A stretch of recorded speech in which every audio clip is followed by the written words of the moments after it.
Hello guys, मैं आ चुकी हूँ एक न्यू वीडियो के साथ। इस वीडियो में मैं एक बर्ड ड्रॉ करी हूँ, ब्यूटीफुल बर्ड। मैं इस पर ड्रॉ भी करी हूँ, कलर भी करी हूँ। ये कलर करने की बात की वीडियो क्लिप है। चलो वीडियो को स्टार्ट करते हैं।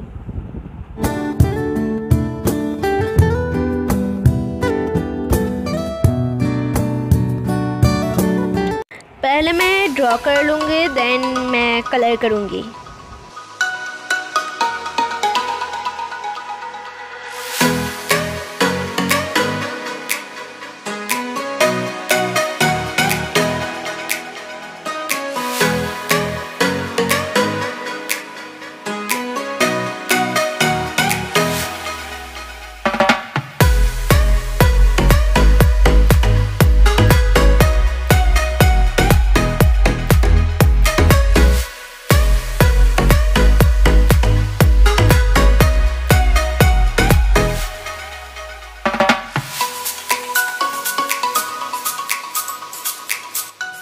अब मैं कलर करूँगी।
देखो गाइस, ये पूरी रेडी हो चुकी है। वीडियो कैसे लगे वो कमेंट बॉक्स में कमेंट कर देना, अच्छी लगी तो लाइक कर देना, सब्सक्राइब कर देना एंड मिलते हैं अगले वीडियो पर।